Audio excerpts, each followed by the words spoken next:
When Arsenal signed Kai Havertz for £65 million in the summer of 2023, eyebrows were raised. He had the reputation of a Premier League flop and had never found his best position at Chelsea. To describe him in simple terms, he's a confusing player. He has some great qualities, but also some significant weaknesses. To a lot of fans, he's nothing special, and yet he's highly rated by coaches. And in this video, we'll be looking at Kai Havertz. Havertz's arrival at Arsenal was criticised from the start, with many questioning the club's decision to make someone who failed at Chelsea the third most expensive signing in club history. Despite his reputation as a Premier League disappointment, Havertz had once been hailed as one of football's brightest young talents during his time at Bayer Leverkusen. He burst onto the scene in 2016 at just 17 years old, becoming Leverkusen's youngest ever debutant. Havertz quickly established himself as one of the best young players in the world, earning plaudits for his playmaking ability and goal-scoring prowess that saw him break records, with him becoming the youngest player to hit 30 goals in the Bundesliga. He had the world at his feet, bagging 18 goals and 9 assists across all competitions in his final season with Leverkusen, seeing Europe's elite clubs chase after his signature. In the end, it was Chelsea who won the race, paying a club record £75 million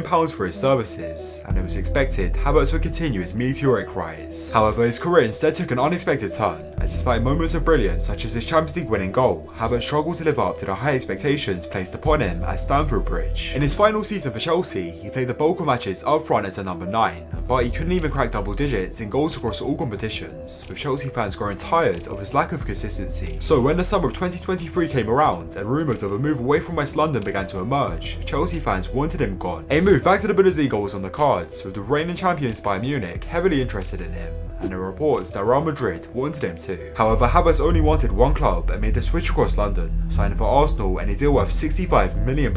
Although he had left for a rival, Chelsea fans were pleased to see him go, thankful that Arsenal had taken him off their hands. The move was met with scepticism from the footballing world, and Havertz was even voted as the Premier League's worst deal of the window by some of football's biggest agents. Things didn't start out great, as although meaningless in the grand scheme of things, Havertz missed all 14 of his shots in an MLS cross and volley challenge to become the only player in history to not score once, seeing him be ridiculed online. The remainder of his pre-season didn't do much to help his case, and the start of his Premier League campaign only made things worse. He began the season filling the number 8 spot left vacant by Granit Xhaka, but struggled in his role, only managing 1 goal and 1 assist after 12 games of the Premier League season. That singular goal didn't come from open play either, with it being a penalty gifted to him by his teammates while they were 2-0 up against Bournemouth. The reception from fans became mostly hostile, and Arteta found himself being regularly questioned about Havertz by the media, to which he maintained his faith and urged supporters to back the player. It took some time, but eventually this faith started to be rewarded. One of Havertz's first big moments in an Arsenal shirt came back in November, with him scoring a last-minute winner off the bench against Brentford to secure all 3 points for the Gunners. His performances that month saw him be named Arsenal's Player of the Month for November, and he continued his form into the following month, netting crucial goals in a 4-3 win vs Luton Town and a 2-0 win vs Brighton. He was doing well, but concerns still remained over his ability to consistently affect games playing in the midfield, and in recent weeks he's had a change of role. With Gabriel Jesus' ongoing injury struggles and Eddie Nketiah's lackluster performances, Havertz began to be deployed as a centre forward in Arteta's system, and to his credit, he excelled. Starting from match week 26 against Newcastle to match week 32 against Brighton, he was exclusively Arsenal's number 9, and the numbers he was putting up were a far cry from his early Arsenal days. Heading into the match against their title rivals Manchester City, Havertz was in immense form, scoring in each of his last 3 league matches and getting 2 assists in the process too. Although he never scored against Man City, with Arteta instructing his men to play more defensively and with more discipline, Havertz was still solid, working hard and causing problems for the opposition. He proceeded to get an assist against Luton Town in the next match, and followed that up with one of his best performances of the season against Brighton, getting a goal and an assist to be named man of the match, seeing him be labelled as a player reborn. Although he was doing so well as a centre forward, Arteta decided to play him in the midfield for the first time in a long while against Aston Villa, a decision that backfired, with Havertz putting in a performance reminiscent of his early Arsenal days, with the team losing their first Premier League game of 2024. Regardless of that performance, Havertz has still had an impressive past few months playing as Arsenal's number 9.